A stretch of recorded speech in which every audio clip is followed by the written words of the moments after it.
L'homme de main de l'empereur était vraiment sûr que le nécromancien devait sombrer face à l'armée de monstres qui devait l'intercepter s'il tentait d'atteindre le nord. Cependant Sungwo était bel et bien là, et avait détruit le pilier de flamme au centre de la ville de Pyeongtaek. Même après avoir vu cette scène accablante, l'homme de main est dans le déni, mais la joueuse dit que c'est certainement l'œuvre du nécromancien.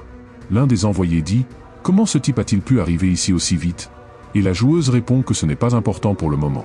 Ils enquêtaient sur un moyen de l'éliminer, mais il semble que l'empereur va s'en charger de toute façon, ils vont donc simplement s'éclipser d'ici. Sungwo descend ensuite vers la tour en ruine, il y a beaucoup de boules de feu ardentes qui montent d'en bas, ce qui signifie que ce type est toujours vivant là-dessous.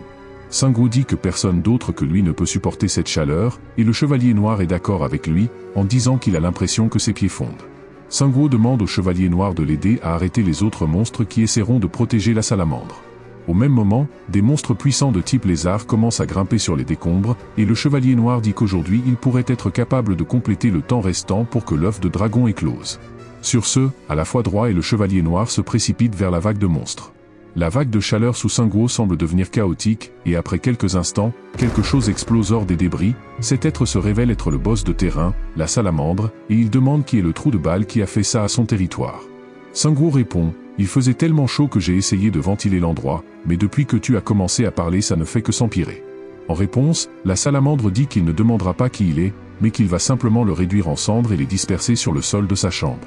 Sungwo le nargue en disant qu'à la différence du roi de la montagne, il est bien qu'il ne parle pas trop. Après l'échange musclé, Sungwo et la salamandre commencent à s'affronter. Pendant ce temps, de l'autre côté des montagnes Tabaek, Jisuyun et Anno ont été téléportés quelque part avec le roi. Leur destination se révèle être une grotte, et Jisuyun dit qu'elle pensait qu'ils allaient être directement téléportés en Corée du Nord. Le roi dit qu'il ne peut malheureusement pas exécuter une magie aussi pratique. Cette grotte se situe dans les montagnes Tabaek, là où l'énergie de l'esprit des montagnes se rassemble. Les montagnes ont quelque chose comme des vaisseaux sanguins, et à travers eux, ils peuvent se déplacer instantanément n'importe où dans le périmètre de la montagne. Jisuyun dit qu'il fait un peu trop sombre, alors elle allume son propre feu, tout l'endroit devient plus lumineux. Anno dit qu'il est curieux de connaître quelle est cette compétence. Jisuyun explique en disant que c'est le Fenfire qu'elle a obtenu grâce à une quête quand elle était dans les montagnes du Tabaek. De plus, c'est un objet exclusif. Il renforce grandement les compétences qui dégagent du ki et peut également se lier aux autres compétences qu'elle possède. Anno d'un air désintéressé, répond qu'elle a déniché un objet rare. En avançant davantage dans la grotte, il trouve un lac. Anno est assez émerveillé par la beauté de ce lac, il y a une tonne d'objets cachés autour du lac.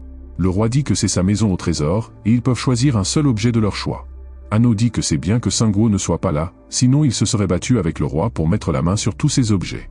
Le roi trouve une hache, qui semble être son précieux objet principal. Pendant ce temps, Anno essaie de trouver quelque chose de tape à l'œil. Après un moment, il trouve un pot au look intéressant, mais Jeune Lion apparaît derrière lui en disant qu'il ne peut pas prendre cette liqueur. Jisuyun demande si cette liqueur contient le noyau interne, et Jeune Tigre confirme son soupçon en disant que c'est le noyau interne qu'elle a apporté. Le roi dit que cet objet est trop puissant pour les humains, il contient toujours l'énergie de la montagne et devient de plus en plus concentré.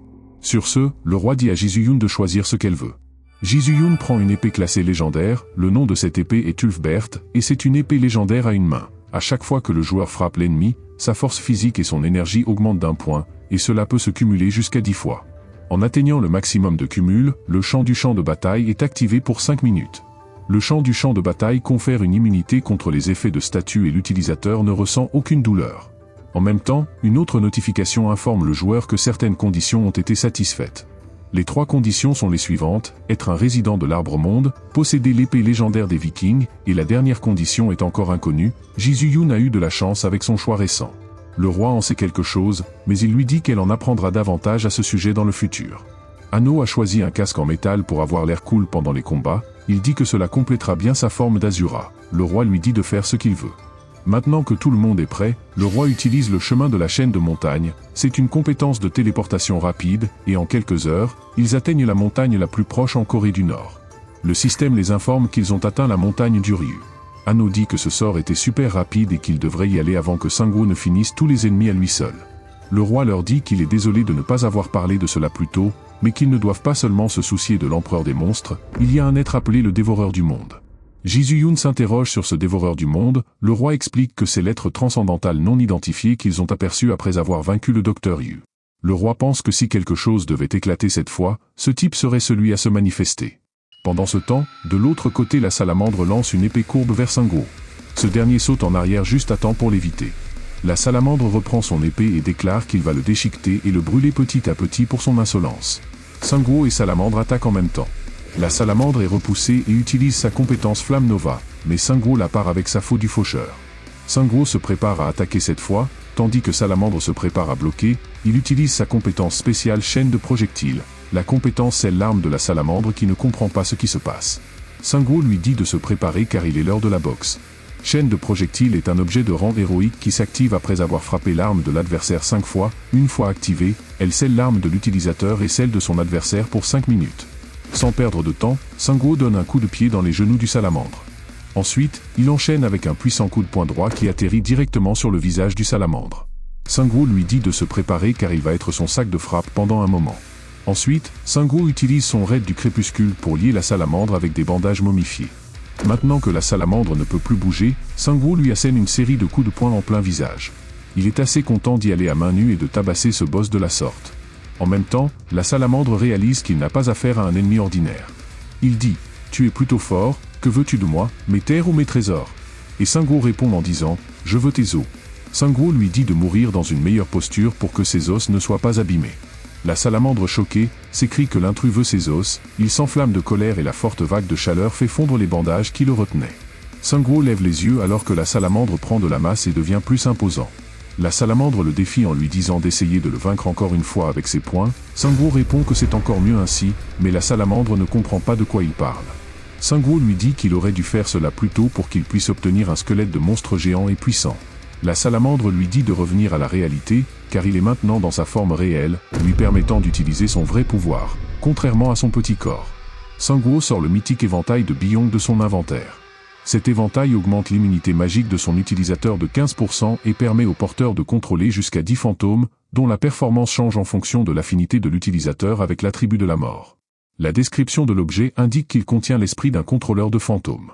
Sanguo agite l'éventail dans les airs pour invoquer les fantômes, une notification l'informe qu'il peut contrôler les fantômes et qu'il possède le plus haut niveau d'affinité avec l'attribut de la mort. Sanguo n'est pas affecté par les attaques physiques, il peut contrôler des armes de tout rang et infliger le chaos ou une malédiction à sa cible, il peut également posséder des cibles en dessous d'un certain niveau. Sanguo invoque également ses spectres, ce qui lui confère un effet de synergie grâce au travail d'équipe. Il s'agit d'une synergie de niveau 3 appelée être sans réalité. C'est une synergie de type attribut nécessitant plus de 12 unités de type esprit sous le contrôle de l'utilisateur, et elle augmente la vitesse de déplacement de 30%. Maintenant que Sanguo est libre de contrôler des armes de tout rang, il invoque tout son arsenal depuis l'inventaire, parmi lequel se trouve la grande épée légendaire appelée Léviathan, qu'il ne pouvait auparavant pas équiper. Elle augmente sa force physique de 5 points, son immunité au feu de 10%, et ses dégâts de feu de 10%. En frappant le sol, elle crée une vague de flammes. Cette capacité a un délai de récupération d'1 minute. Sa description précise qu'elle n'a pas encore dévoilé toute sa puissance, d'autres conditions sont nécessaires pour révéler son véritable potentiel. Sanguo demande à la salamandre de ne pas s'inquiéter, car il utilisera beaucoup d'armes en os en plus de cette épée légendaire. La salamandre lui répond qu'il ignore ce que Sanguo compte faire, mais que c'est inutile, car tout fondra dans ses flammes. La salamandre attaque les fantômes, mais cela n'a aucun effet. Les fantômes commencent à l'attaquer en retour. Celui-ci, agacé par leurs attaques spirituelles, tente de les réduire en cendres avec son souffle de flamme, mais en vain, il continue de subir les assauts des armes en os de Sanguo et des attaques des fantômes. La salamandre énervée pense que les fantômes disparaîtront s'il tue leur invocateur. Il fonce donc directement sur Sanguo, qui pense que la salamandre semble n'avoir aucune information sur lui. Sanguo esquive sa première attaque, puis la salamandre enchaîne en lançant des rochers dans sa direction. Sanguo est touché par quelques éclats et tombe au sol. La salamandre lui dit de faire ses prières, puis le bombarde avec sa compétence de flamme, pensant qu'il n'y a aucune chance que l'intrus survive. Mais à son déplaisir, il se rend compte que Sanguo est toujours indemne. Alors qu'il tente de refermer sa gueule, il réalise que Sanguo est dans sa bouche. Ce dernier lui dit qu'il n'a jamais craint ses attaques de feu intenses et lui ordonne de rester sage en gardant la bouche ouverte, il va régler son problème. Immédiatement, il prépare des bombardements démoniaques, qu'il envoie profondément dans la gueule de la bête, ce qui génère une grande explosion. Le boss du terrain, la salamandre, s'effondre au sol, et une notification informe Sanguo qu'il a reçu 28 millions de pièces d'or pour avoir vaincu le boss. Une autre notification lui indique qu'il a obtenu le titre d'éditeur d'esprit, qui augmente son immunité au feu et sa domination spirituelle de 20%, et son endurance de 2 points. Sanguo se demande si ce type était de niveau supérieur au roi de la grande chaîne de montagnes. Il reçoit également le titre de tueur d'empereur, augmentant toutes ses statistiques de 3 points et ses dégâts infligés au monstre boss de 10%. Avec la mort de la salamandre, le chapitre 4 du courant principal, le débordement du monde déchu, est maintenant terminé. Une annonce plus large sera faite concernant une mise à jour. Tout à coup, Sanguo remarque quelque chose, il ordonne à ses spectres de trouver l'humain qui le surveillait. Il ne sait pas qui est cette personne, mais il veut confirmer ses intentions. En même temps, Sanguo fouille dans ses objets et trouve une pierre d'esprit de feu avancée, bien meilleure que celle qu'il a reçue après avoir vaincu le géant de feu à Pyeongtaek. Cette pierre d'esprit de feu est un matériau de fabrication de rang légendaire, une pierre magique où l'énergie puissante du feu est concentrée. Soudain, tout autour de lui commence à vibrer, il se rend vite compte qu'il a déjà ressenti ce genre de vibration récemment, comme si quelque chose montait lentement des profondeurs.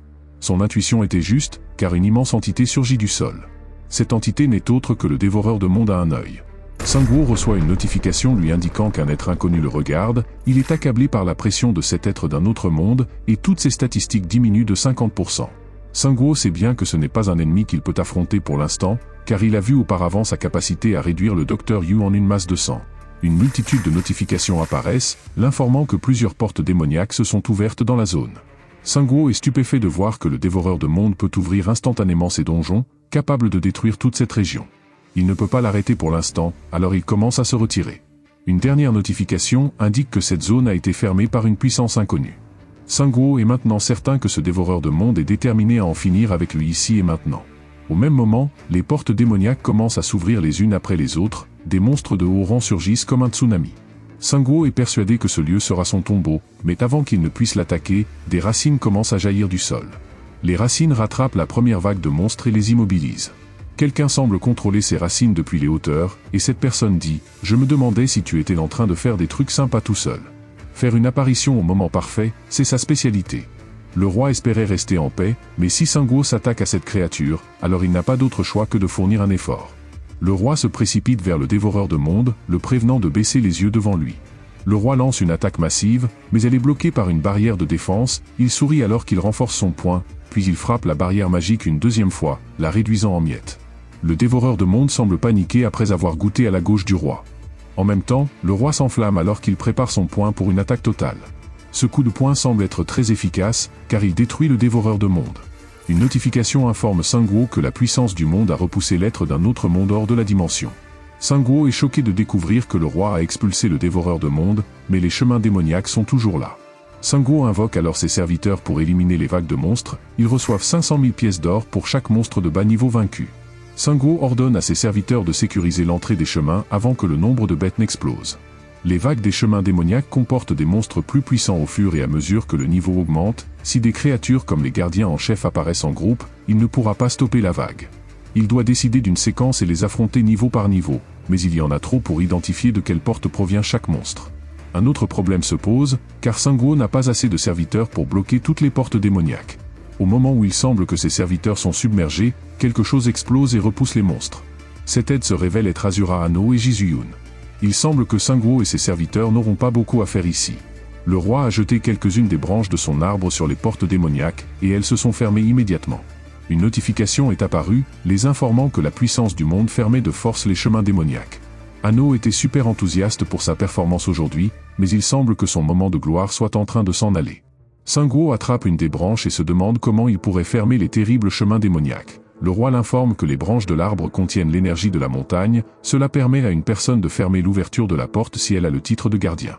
Sanguo lui demande s'il savait que la situation tournerait ainsi, le roi répond en disant qu'il le savait dans une certaine mesure. Il a découvert quelque chose juste après avoir reçu le titre de roi de la grande chaîne de montagne, grâce à l'énergie de la montagne, il a découvert un être appelé le dévoreur de monde, qui absorbe la terre. Leur but semble être d'absorber les êtres vivants de cette terre. De plus, il savait déjà que le dévoreur de monde ne l'aimait pas, alors il restait vigilant au cas où ce type montrerait le bout de son nez. Sanguo lui demande quelle est la véritable identité du dévoreur de monde. Le roi répond, pour faire simple, c'est un dieu, plutôt un dieu d'un autre monde. Sanguo pense que ce dieu doit être le souverain de la caverne des démons. En plus, cette histoire de caverne des démons est aussi liée au numéro 1, Han Gangsok. Peut-être que ce jeu est basé sur des batailles entre plus de 3 individus, y compris la Terre. Le roi dit qu'en termes simples, c'est comme si un monde essayait d'en dévorer un autre, ou peut-être que c'est une sorte de lien karmique que le système a créé. Peut-être même que le système lui-même souhaite un match quelque peu équitable, puisqu'il a établi des règles pour rendre les choses justes, comme l'énergie du monde, qui empêche l'intervention directe du dévoreur de monde. Hanno et Jisuyun arrivent à la conclusion qu'ils sont justes comme la société de l'évolution, leur raison de faire de ce monde leur subordonné serait la même, puisqu'ils ne peuvent pas exhiber leur puissance par eux-mêmes et devront utiliser plusieurs marionnettes. Le roi sort quelque chose de sa poche intérieure pour le montrer à tout le monde, il s'agit d'une pierre de prophétie. Sans perdre de temps, ils activent rapidement la pierre de prophétie. La pierre de prophétie les connecte à la fin du monde version mauvais dénouement partie 2. Sanguo apparaît quelque part dans le ciel, il est juste à l'extérieur de la terre, l'observant d'en haut. Sanguo dit que cela semble pareil même après la chute. Seule la partie où la lumière ne parvient pas est plongée dans les ténèbres. Après quelque temps, il découvre qu'il y a quelque chose à la frontière de cette obscurité, et cela ressemble à un visage regardant vers la terre. Après quelques minutes, une sorte d'entité de magma approche la terre, une notification apparaît, leur indiquant que le monde a perdu l'avantage. Et le dévoreur de monde s'approche, déchirant la terre morceau par morceau. Tout, y compris les humains et leurs âmes, disparaît, ne laissant qu'une fin éternelle. Une notification apparaît pour leur dire que c'est l'avenir qui se produira une fois que toute l'énergie du monde dispersé sera détruite. Dans un éclat lumineux, Sanguo et les autres reviennent au présent. Sanguo est littéralement tremblant de peur devant cette fin éternelle, il demande au roi comment ils peuvent arrêter ce mauvais dénouement. Le roi dit qu'ils doivent réfléchir du point de vue du dévoreur de monde, quel serait le meilleur moyen de détruire l'énergie et la force vitale dispersées sur cette terre. Le roi pointe du doigt les morts vivants en disant qu'il propagerait une maladie infectieuse appelée mort, qui s'oppose à cette énergie. Même la société de l'évolution étudiait la mort, mais le roi le rassure en disant qu'il les a arrêtés en risquant sa propre vie. Le roi lui demande ensuite s'il existe un être puissant opposé au dévoreur de monde, qui a pris racine sur cette terre et peut influencer la terre elle-même. Sanguo dit que ce doit être l'arbre monde. Le roi dit qu'il a vu juste, et la dernière fois qu'il a vérifié, Sanguo en prenait bien soin. Le chevalier de la mort interrompt Sanguo en disant qu'il a quelque chose d'important à lui dire. Maintenant, le nombre de jours restants pour l'épée du dragon est rempli, et la qualification pour faire éclore l'œuf est complète. Sanguo se saisit de l'épée du dragon alors qu'elle rayonne de puissance, une notification apparaît l'informant que le nom de l'épée a changé pour épée dominatrice, une épée mythique à 2 mains de rang A. Elle augmente la force physique de 10 points et ignore une partie de la défense de la cible de 20%. Sa description dit que cette épée est une clé pouvant réveiller un dragon, et un symbole de l'Es pouvant le contrôler. Sanguo est le propriétaire de cette épée, et grâce à ses actions, un nouveau nom lui sera attribué. Sanguo leur demande des nouvelles de l'œuf de dragon. L'œuf éclora dans 47 heures et 59 minutes. Sanguo ne sait pas quoi donner à manger au dragon une fois qu'il éclora, il n'a jamais élevé de compagnon et il n'est pas non plus un chevalier dragon, donc il ne sait rien à ce sujet. Étant donné que Liayon, la cavalière griffon a élevé un griffon, elle pourrait être utile si les choses ne se passent pas bien. Alors, peuvent-ils simplement lui confier les soins de l'enfant? Sanguo dit qu'il est temps de retourner à Suwon, et Jisuyun lui demande ce qu'il devrait faire au sujet de cette personne. 3 personnes observaient le combat de Sanguo avec la salamandre, elle en a capturé une, mais les 2 autres se sont échappés. Sanguo leur dit de bien l'attacher et de l'emmener avec eux, il l'interrogera après avoir réglé les choses urgentes. Après quelques heures, ils sont de retour à Suwon. Toute la ville connaît un boom de la construction, et le lancier Kyongso informe Sanguo que c'est le travail de l'architecte en chef de l'île Gangwa, Monsieur Muyon. Il a la classe d'architecte, une classe de travail qui permet une construction automatique, donc il pense qu'ils n'auront aucun problème même avec le développement des murs. Sanguo lui demande si le monde devient de plus en plus grand, et s'il ne nécessite pas plus de personnel. Le lancier Kyongso répond qu'ils n'ont pas de problème avec cela, grâce au petit groupe de personnes que Sanguo a sauvé du serveur nord-coréen. Sanguo pense qu'il n'est plus nécessaire pour la gestion de la ville et qu'il devrait se concentrer sur ce qu'il peut faire. L'arbre monde grandit d'heure en heure, et son aura couvre de plus en plus de terrain. Sanguo place l'œuf de dragon devant l'arbre monde, il pense que s'il éclot, alors une des conditions pour la quête mythique origine de la race sera remplie. L'arbre monde est actuellement au stade de croissance 1 et a atteint 41%. Sanguo pense que c'est dommage que l'arbre monde soit seulement au stade de croissance 1, il ne sait pas combien de stades il y a, mais cela va prendre beaucoup de temps avant le stade final. D'ici là, il se concentrera sur l'entretien du dragon. Sanguo demande à la cavalière Griffon de quoi nourrir le dragon, et elle est un peu confuse en entendant cette question. Elle avait l'habitude de donner de la viande de monstre découpée à son griffon, et elle dit que peut-être qu'il pourrait faire la même chose pour le dragon. Elle l'informe également que des choses comme le niveau de satisfaction et l'état nutritionnel apparaîtront sous forme de messages pour le maître de l'animal. De plus, les compagnons sont parfois un peu turbulents et peuvent détruire les environs. Sanguo conclut qu'il pourrait avoir besoin d'experts, c'est pourquoi il a fait venir des spécialistes dans chaque catégorie. Monsieur Muyon construira un berceau pour le bébé dragon. Ce dernier dit qu'il a vu comment c'était d'élever le griffon, alors il le rendra spacieux et solide.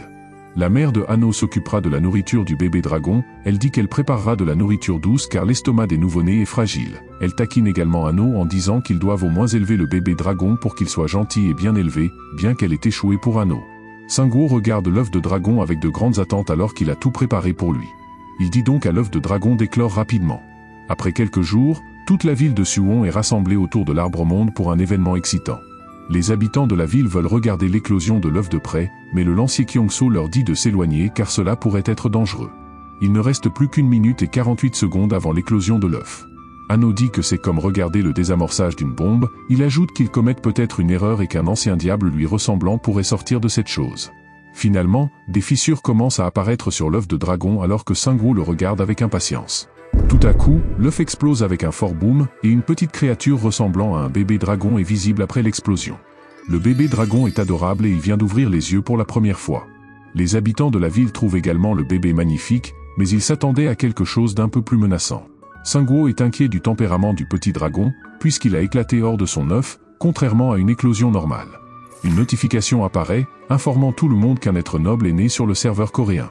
Le bébé dragon noir a appris la magie grâce à son maître, leur race possède une intelligence magique exceptionnelle, ce qui leur permet de potentiellement atteindre un rang supérieur grâce à l'application instinctive. Le dragon peut aussi apprendre des magies plus puissantes. Sungwoo est assez impressionné en entendant cela, étant donné que le dragon peut apprendre la magie de son maître, ils ont maintenant 3 liches dans une seule faction. La mère de Ano a préparé un lait spécial pour le bébé dragon. Sungwoo offre le premier repas au bébé dragon, mais ce dernier a un sacré caractère et il repousse le repas avec sa queue, le faisant atterrir sur le visage de Ano. La mère de Ano s'inquiète, car le dragon a un tempérament assez difficile. Ano dit que le dragon, dont elle craignait qu'il lui ressemble, est bien là. Sungwoo décide alors de lui servir du poulet frit coréen spécial, pensant que personne en Corée ne peut détester ça. Le bébé dragon renifle le poulet frit et semble un peu intéressé, mais au lieu de le manger, il en fait son serviteur. Tous les habitants de Suwon sont maintenant certains que le bébé dragon ressemble plus à Sungwoo qu'à autre chose.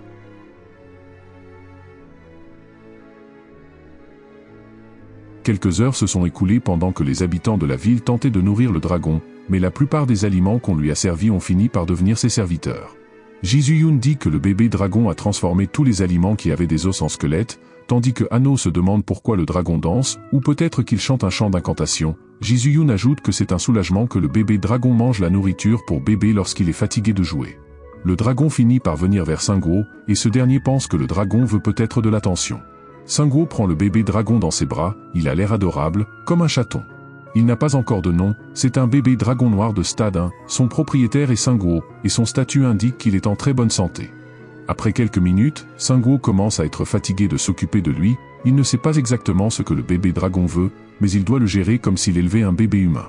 Ce petit dragon sera un allié incroyablement puissant, mais pour l'instant, tout ce qu'il fait, c'est transformer du poulet et du poisson en sbires.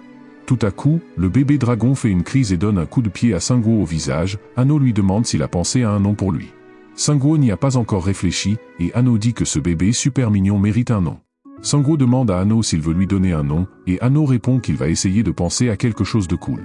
Tout à coup, le bébé dragon commence à regarder en l'air, attiré par le bruit d'oiseaux qui volent à proximité. Il active une compétence appelée peur du dragon, qui paralyse les êtres vivants de bas niveau et à faible intelligence.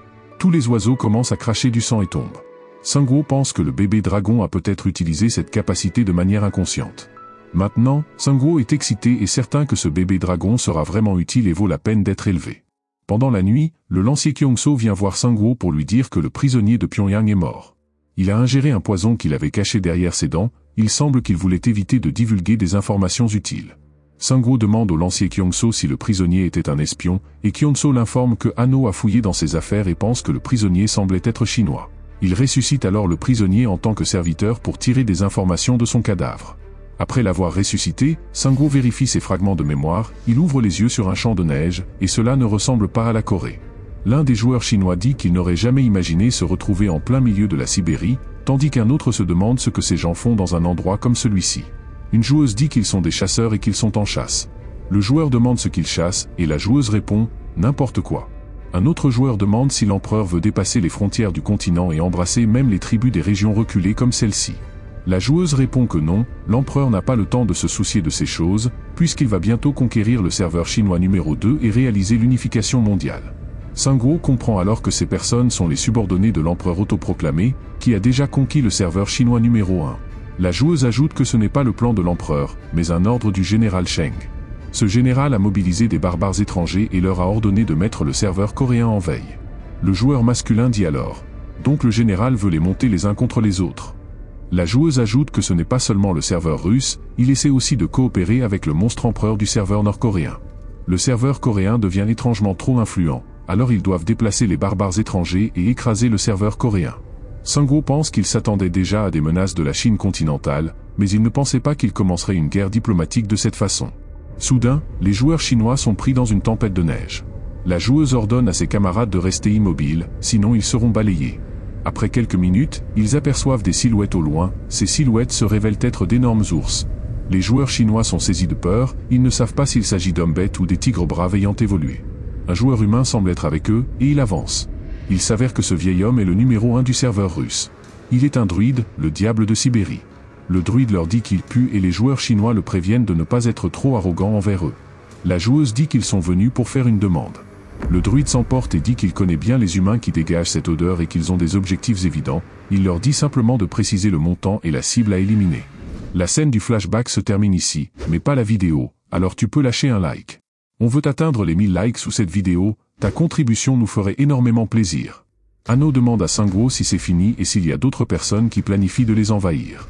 Sangwoo dit qu'il a raison et que cette fois il est content, car ce sont des gens qu'il connaît déjà. Pendant ce temps, au quartier général de la Guilde de la Libération, le procureur est extrêmement en colère contre le système pour une raison précise, il s'avère qu'il a reçu une quête exclusive spéciale. C'est une quête de type assassinat, et son titre dit « Ne répétez pas la même erreur ». Son objectif est d'éliminer Sangwoo, et comme récompense, des points de rang lui seront attribués. Le monde déchu se déversera dans le serveur coréen et l'être maléfique arrogant, Sangwoo, apparaîtra au milieu du chaos au moment propice, et il faudra le tuer avec l'armée des monstres. C'est un ordre, et en cas de désobéissance, des points de rang seront déduits, ce qui pourrait entraîner la perte de divers avantages de faction. En outre, une pénalité de réduction de statistiques sera appliquée à tous les membres, cette pénalité augmentant avec le temps.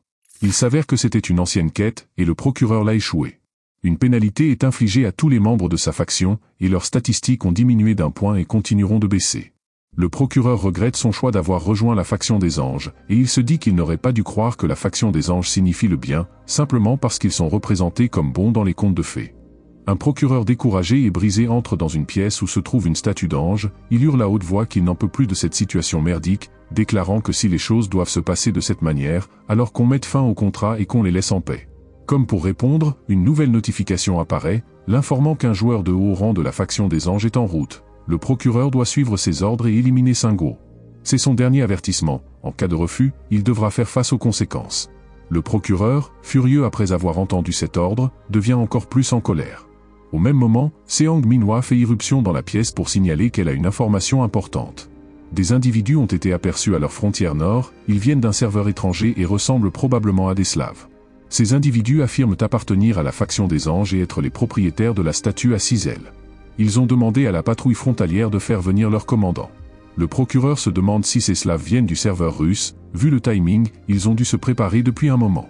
Seong Minhwa ajoute que lorsqu'une patrouille frontalière a tenté de les appréhender, l'un d'entre eux a déclenché une tempête de neige, détruisant tout sur son passage. En un seul coup, 50 soldats d'élite et tout un poste de garde ont été anéantis. Le procureur est stupéfait d'apprendre qu'un individu a pu causer de tels dégâts en un seul coup. Seong Minhwa suggère qu'il serait peut-être judicieux de négocier avec eux dans les règles diplomatiques. Le procureur frustré réplique que la Chine, le Japon et maintenant la Russie s'immiscent dans leur serveur. Il affirme que si leur territoire ne s'unit pas, il sera inévitablement englouti par des forces étrangères. Seong Minhwa lui demande la démarche à suivre et il lui ordonne de partir à la recherche de Sangwoo, car cette affaire concerne ceux qui préfèrent agir par la force. Intérieurement, il pense que ces Russes mériteraient de goûter à la célèbre faux du faucheur du serveur coréen. Le lendemain dans la ville de Suwon, d'autres étrangers sont venus leur rendre visite. Parmi eux se trouve un homme noir et 2 femmes blanches, ils déclarent venir du serveur américain numéro 1, situé sur la côte des États-Unis. Les joueurs de la ville de Suwon sont surpris, traverser l'océan Pacifique est un exploit loin d'être facile. Le lancier Kyongso s'interroge, ces Américains devraient normalement être occupés à établir des bases de pouvoir et à construire des infrastructures, pourquoi auraient-ils pris un tel risque pour venir ici? L'homme explique qu'ils ont débarqué sur une côte voisine il y a 3 jours, et qu'ils ont été assez impressionnés par le rôle remarquable joué par la faction de l'Arbre-Monde. Ils sont là pour les rencontrer et discuter de certains sujets. Il présente une carte indiquant qu'il est Jonathan Cage, chef de l'équipe des affaires étrangères, et qu'il appartient à WPU, la première force de leur serveur. Kyongso se présente comme le chef de l'équipe des affaires générales de la faction de l'Arbre-Monde, et Jonathan demande alors s'il peut rencontrer le nécromancien. Kyongso répond que ce n'est pas possible pour le moment, en expliquant que le nécromancien travaille sur quelque chose d'important et qu'il ne sera pas disponible immédiatement. En réalité, Sangwoo n'est pas en ville, et si ces étrangers sont là pour les envahir, ils pourront gagner du temps. Jonathan affirme qu'il attendra à proximité et qu'il les contactera toutes les 12 heures. Kyongso, intrigué, demande quel est leur objectif afin de prévenir le nécromancien à l'avance. Jonathan explique qu'ils veulent œuvrer pour une réunification mondiale et créer une organisation internationale unifiée pour instaurer la paix. Après leur départ, Kyongso pense que ces étrangers agissent comme les Américains d'avant la chute du monde, mais qu'il est encore trop tôt pour parler de paix. Pendant ce temps, Sangwoo se déplace à bord d'un hélicoptère appartenant à la Guilde de Libération. Seong Minhwa l'informe qu'un groupe supposé venir de Russie a massacré les gardes postés à la frontière nord. Après cela, les assaillants ont eu l'audace de demander une négociation avec la Guilde de Libération, mais le procureur a refusé. Seong Minhwa explique que les Russes qualifient cela de négociation, mais qu'en réalité, ils veulent une reddition complète. Les membres de la Guilde et le procureur ont été figés par une magie de glace, et c'est le dernier message qu'elle a reçu avant d'arriver ici. Sangwoo lui demande s'il y a une chance qu'il soit encore vivant après avoir été gelé. Seong Minhwa répond qu'elle l'ignore, espérant qu'il s'agisse d'une magie infligeant seulement une altération de statut sans dégâts réels. Elle ajoute que les assaillants ont apparemment planté quelque chose sur la montagne Nansan. Depuis, la température à Séoul a considérablement chuté, et des rapports indiquent que la montagne Nansan ressemble désormais à l'Everest, et il est impossible de l'approcher. Sangwoo a une idée sur l'identité de cette personne, car il l'a vue dans un fragment de mémoire du diplomate chinois. Tout à coup, Ano commence à ressentir le froid et demande au pilote s'il a éteint le chauffage. Seong Minhwa les informe que la température autour de Nansan est tombée à -25°C et semble continuer à baisser. Ano demande alors à Sangwoo si leur feu sombre pourra résister avec seulement la pierre d'esprit de feu. Sangwoo, perplexe, ne comprend pas de quoi Ano parle. En réalité, Ano vient de nommer le jeune dragon feu sombre et dragon de flamme noire. Sangwoo regrette d'avoir laissé Ano nommer le dragon, et Jisoo-yoon propose qu'il pourrait simplement l'appeler Miro. Peu après leur arrivée à destination, tout est gelé autour d'eux. Seong Minhwa remarque que même fuir cette situation serait difficile, car leurs ennemis ne se contenteront pas d'observer. Ano plaisante en disant que l'âge de glace pourrait revenir à ce rythme, ce à quoi Sangwoo répond que cela pourrait bien être leur objectif. Minhwa Seong informe Sangwoo que les Russes savent qu'ils sont présents et demande une négociation. Elle ajoute que ces Russes doivent sûrement comploter quelque chose, car leur but ne peut pas être une simple négociation. Sangwoo décide qu'ils doivent malgré tout y aller, il ordonne à Minhwa Seong de vérifier si le procureur est encore en vie, de se retirer discrètement et d'envoyer autant d'équipes de surveillance que possible. Alors qu'ils avancent, Ano demande à Sangwoo s'ils font le bon choix en y allant eux-mêmes et s'ils ne devraient pas appeler Jisoo-yoon. Il semble évident que Jisoo et Miro sont plus aptes à gérer ce froid. Pendant ce temps, du côté de la Guilde de Libération, les membres taquinent Jisoo-yoon, lui demandant d'arrêter de câliner le bébé dragon comme cela, de peur qu'elle ne devienne une tueuse de dragons. Sangwoo arrive au point de rendez-vous en réfléchissant, si les Russes découvrent le bébé dragon, ils feront tout pour l'obtenir. Une joueuse russe les accueille. Derrière elle, des chasseurs sibériens se tiennent prêts.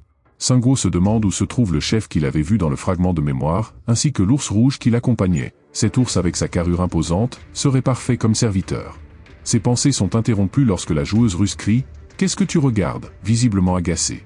Sangwoo lui demande si c'est elle qui est en charge, elle répond que non et se présente, Tatania, chef de l'Union de l'Est des chasseurs sibériens. Elle ajoute que leur tsar est inconscient après avoir trop bu.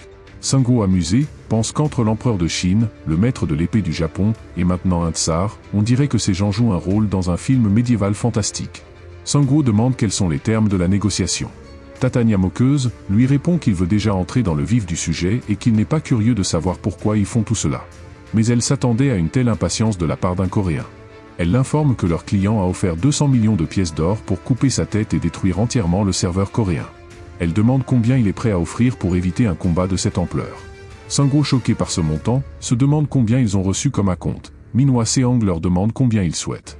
Tatania déclare qu'il demande 300 millions de pièces pour partir tranquillement et 300 millions supplémentaires pour exécuter le client qui les a engagés. En voyant l'expression de Minhwa Seong, Tatania comprend qu'ils n'ont pas une telle somme. Elle les avertit de fuir avant que le tsar ne se réveille.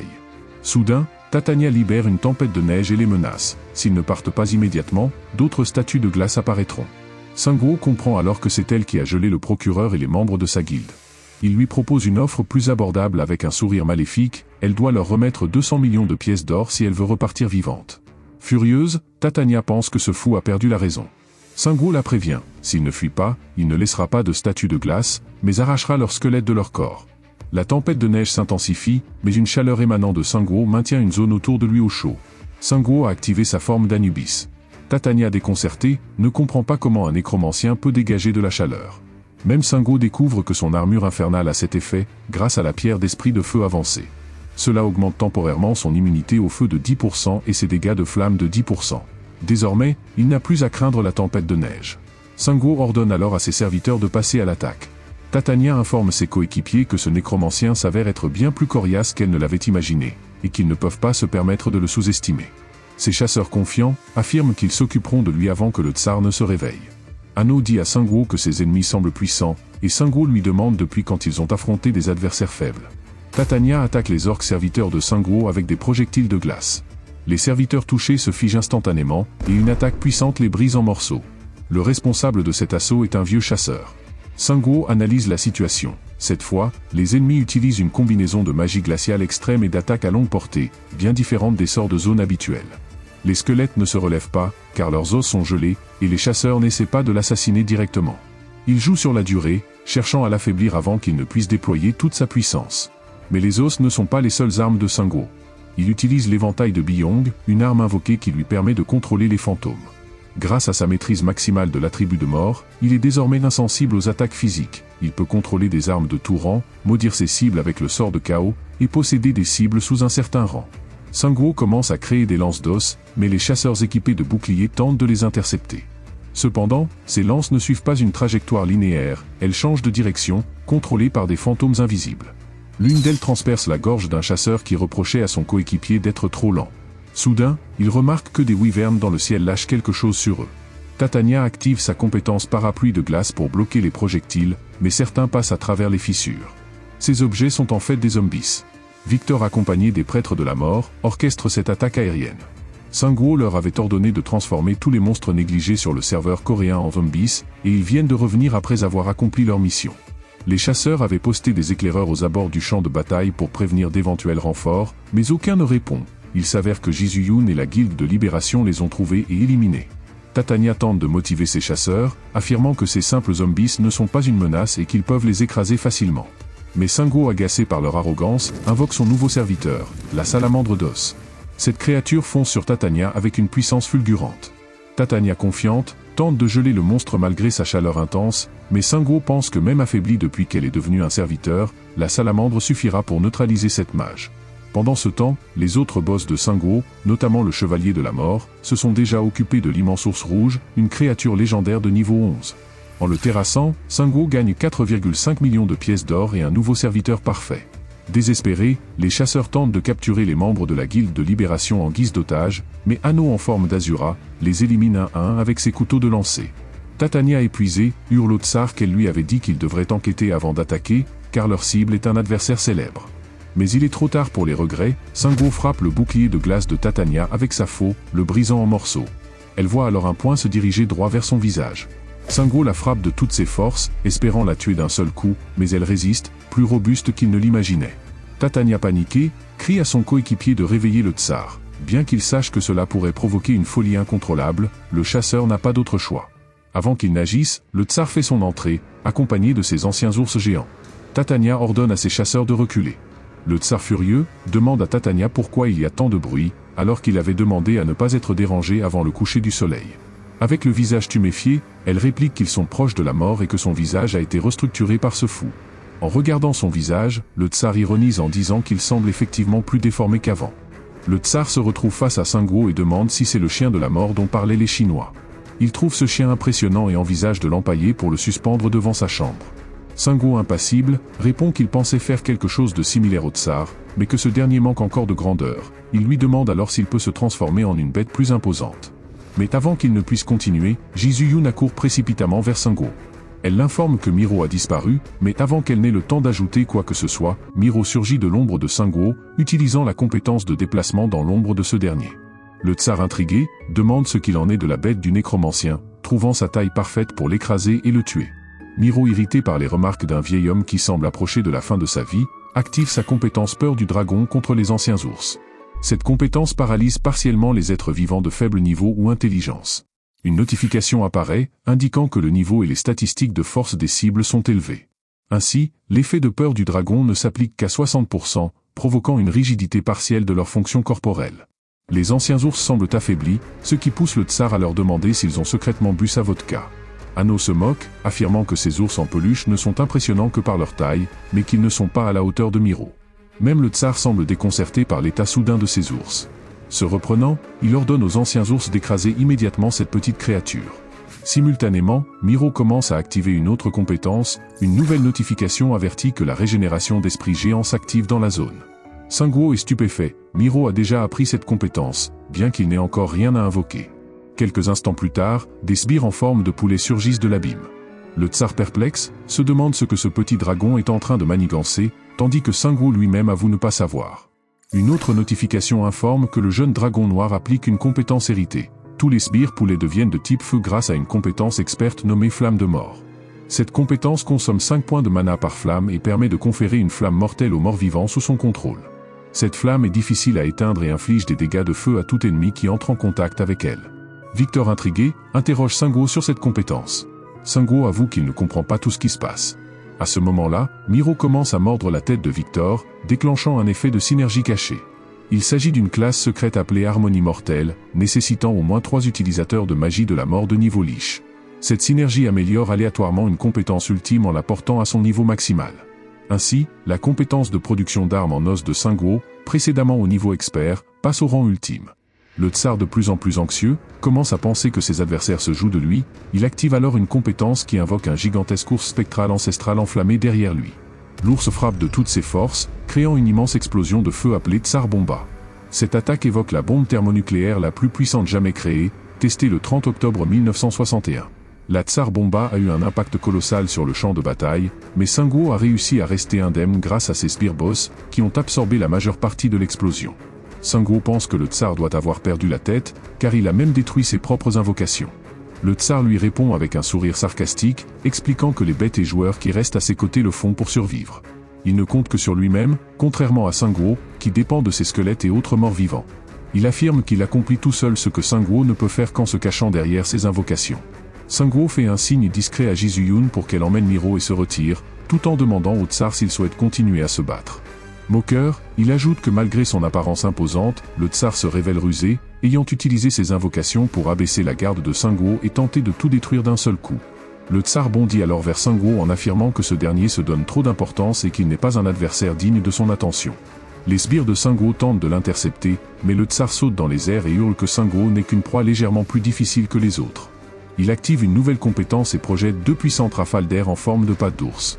L'onde de choc réduit en morceaux les sbires de bas niveau, tandis que Sanguo est repoussé par l'intensité des rafales, permettant au tsar de pénétrer au cœur de sa défense. Sanguo ordonne à ses troupes de le neutraliser, mais le tsar anéantit facilement la première vague avec une formation offensive en forme de griffe d'ours. Cette vague de sbires n'était cependant qu'une diversion. Sanguo avait préparé un bombardement démoniaque, qui atteint son objectif et frappe le tsar. L'impact crée un épais écran de fumée, accentuant la tension, mais le tsar en ressort indemne, ayant activé à temps une formation défensive en carapace de tortue. Impressionné, Sanguo reconnaît que la puissance défensive du tsar est d'un tout autre niveau et qu'il ne pourra pas la battre avec des attaques ordinaires. Le tsar méprisant, demande à Sanguo combien de temps il compte grignoter. N'est-il pas censé être un joueur redoutable, capable de défier anges et démons? Il l'incite à prouver sa force en plongeant ses crocs directement dans sa gorge. Sanguo met fin à cette arrogance en tirant une flèche vers le tsar, mais ce dernier l'évite de justesse. Sanguo a sorti son arbalète naine, ce qui pousse le tsar à bout de nerfs. Furieux, il hurle qu'il aurait dû l'éliminer dès le départ. Une notification de mise en garde apparaît alors, des bêtes démoniaques sont invoquées dans la zone. Titania ordonne à tout le monde de se replier et de trouver un endroit sûr où se cacher. Le tsar utilise le pouvoir du pèlerin de l'enfer pour invoquer ses démons. D'énormes bêtes infernales émergent d'une faille démoniaque fraîchement ouverte derrière lui. Ces créatures sont terrifiantes, avec des niveaux d'agressivité extrêmement élevés. Sanguo comprend désormais pourquoi le tsar est surnommé le druide du diable. Tous les joueurs humains dans la zone subissent un affaiblissement. Une énergie inconnue les intimide, et 2 puissantes vagues d'énergie opposées s'entrechoquent, diminuant leurs statistiques de manière significative. Le tsar demande à Sanguo s'il va rester là, à regarder, tout en ordonnant à ses chiens de l'enfer d'attaquer. Ces bêtes infernales submergent facilement les boss sbires de Sanguo, l'un des chiens tente même de mordre Sanguo, et le tsar déclare triomphalement qu'il est désormais encerclé. Sanguo saute rapidement dans les airs, s'accrochant à un wyvern pour mettre de la distance entre lui et le tsar. Mais le tsar ne le laissera pas s'échapper si facilement. Les chiens de l'enfer réussissent à frapper le wyvern avant qu'il ne s'éloigne trop. Alors que Sunguo invoque un monstre volant, il réfléchit, il croit avoir trouvé la faiblesse du tsar, mais il lui faudra une attaque puissante pour l'exploiter. Sunguo décide d'utiliser sa compétence récemment promue, production d'armes d'os au niveau ultime. Cette compétence consomme entre 5 et 100 points de mana et permet de créer des armes en utilisant les os des cadavres. Les types d'armes qu'il peut produire sont désormais les suivants, d'abord, les armes ordinaires, ensuite, les équipements d'habileté avancés, puis les armes de siège et enfin, le tout nouveau module de modélisation d'armes. Le tsar demande à Sunguo combien de temps il compte encore fuir et s'il n'a rien de plus impressionnant à offrir. Sunguo, sans perdre de temps, lâche son oiseau et active sa compétence de production d'armes d'os. Il sait maintenant que le tsar ne peut maintenir qu'une seule formation à la fois. Profitant de cette faiblesse, Sunguo projette un énorme point d'os en direction du tsar. Le point percute ce dernier avec un impact massif. Cependant, Sunguo se doute bien que cela ne suffira pas à éliminer le tsar, alors il enchaîne en créant et en lançant plusieurs points d'os. Le tsar en position défensive parvient à résister, bien que visiblement troublé par ses attaques répétées. Après un moment, Sunguo cesse de produire des points pour se concentrer sur la création de balistes d'os. Ces balistes exercent une forte pression sur le tsar, mais ce dernier maintient sa position, refusant de reculer. Sunguo ordonne alors à Victor d'envoyer les zombies à l'assaut, dans l'espoir que ces derniers puissent briser la défense du tsar. Bien que les zombies se dirigent vers lui, le tsar, irrité par leur odeur pestilentielle, reste confiant qu'ils ne pourront pas pénétrer son bouclier. Cependant, Sunguo change de tactique et ordonne à Victor de déclencher une explosion de cadavres. Les zombies cessent de bouger, et bientôt des bruits d'explosion retentissent dans toute la zone. Victor, avec l'aide de ses prêtres de la mort, fait exploser tous les zombies s'accumuler auparavant. L'objectif de Sunguo est clair, créer une série d'explosions massives pour épuiser l'oxygène autour du tsar, espérant qu'ainsi il ne puisse plus respirer. Alors que Victor se demande si c'est enfin terminé, Hanno murmure plein d'espoir, que ce sale tsar ne doit pas posséder un objet de résurrection. Mais Jizuyun annonce à tous que le tsar est toujours en vie, malgré l'ampleur des explosions. Lorsque la fumée se dissipe, 3 chiens infernaux apparaissent aux côtés du tsar, qui déclare froidement, si le chasseur échoue dans sa chasse, il devient lui-même la proie. Visiblement frustré par la tournure des événements, le tsar admet qu'il ne s'attendait pas à tomber dans une telle situation, mais il ajoute que cela commence enfin à devenir intéressant. Sunguo se rend compte que ce Cerbère à 3 têtes représente le véritable pouvoir divin du tsar. En même temps, Cerbère commence à préparer une boule de feu létale. Sunguo sent dans ses os que cette attaque sera extrêmement dangereuse, il invoque rapidement son monstre volant pour s'éloigner. Les 3 boules de feu de Cerbère, gigantesques et d'une intensité terrifiante, fondent littéralement les gratte-ciels sur leur passage. Heureusement, Sunguo s'était suffisamment éloigné pour éviter l'attaque. Bien qu'il ne comprenne pas encore pleinement la nature de ces attaques, il sait qu'un seul impact signerait sa mort immédiate. Atterrissant au sol, il réfléchit à une autre ouverture pour porter un coup décisif. Mais avant que le combat ne reprenne, un immense pilier de foudre frappe le sol près d'eux. Sunguo devine immédiatement l'identité de l'utilisateur de cette attaque. Le pilier explose à l'impact, créant une onde de choc, quelqu'un en sort, Han Gangsok. Celui-ci déclare être venu en suivant l'énergie de l'enfer, bien qu'il s'agisse simplement d'un pèlerin, il ajoute qu'il sait que le tsar a choisi une carte 4 étoiles appelée pèlerin de l'enfer. Gangsok affirme également avoir senti de temps à autre une odeur dégoûtante provenant du nord, et il s'avère que c'était celle du tsar. Furieux, le tsar demande qui est ce fou. Gangsok lui répond ironiquement, l'accusant de recevoir le soutien de la faction des anges tout en utilisant le pouvoir de la dimension infernale. Le tsar nie tout en bloc, mais Gangsok le contredit, expliquant que Cerbère en est la preuve, puisqu'il ne s'agit même pas d'un pouvoir divin classique. Le tsar interloqué demande comment Gangsok peut être aussi bien informé. Ce dernier pose alors une main sur son épaule et déclare « Comment ne saurais-je pas ? Après tout, je suis celui qui deviendra le maître de l'enfer, le roi démon. » Même Sunguo est troublé. Est-il possible que Gangsok soit réellement le roi démon ? Il repense aux quêtes qu'il a menées en lien avec la dimension infernale et se demande si tout cela n'était pas destiné à cette révélation. Gangsok pourrait même acquérir une autorité lui permettant de contrôler les monstres de l'enfer. Le tsar reconnaît finalement Han Gangsok comme le numéro 1 du serveur coréen, célèbre pour avoir ravagé une île japonaise à lui seul. S'il avait été impressionné en le voyant à travers des diffusions, le rencontrer en personne dépasse de loin tout ce qu'il avait imaginé. Gangsok sarcastique, demande au tsar pourquoi il s'obstine à préserver sa réputation au lieu de simplement fuir. Ces paroles mettent le tsar dans une rage folle, il se prépare à attaquer Gangsok, convaincu que ce dernier est un véritable adversaire. Cependant, il n'aurait pas dû s'approcher de lui sans protection. Avant qu'il ne puisse terminer de conjurer sa compétence, il est interrompu par un immense éclair qui le frappe de plein fouet et l'envoie voler au loin. Han Gangsok le met en garde, « N'essaie même pas ces petites astuces sur moi, je suis plus rapide que la lumière. » Mais cet avertissement ne suffit pas à dissuader le tsar, qui se rue à nouveau sur Gangsok en criant de ne pas le sous-estimer, car il est le meilleur joueur de Sibérie. Dans son esprit, le tsar pense qu'il lui suffit de porter un coup puissant à ce mage pour en finir. Il décide d'abord de bloquer la magie de Gangsok grâce à sa formation de la tortue. Mais Han Gangsok utilise sa perche de foudre pour déclencher une vague électrique paralysante qui traverse la formation de la tortue et immobilise le tsar. Gangsok s'approche de lui et déclare « Tu n'es qu'un idiot, c'est simplement de la chance qui t'a mené jusque-là ».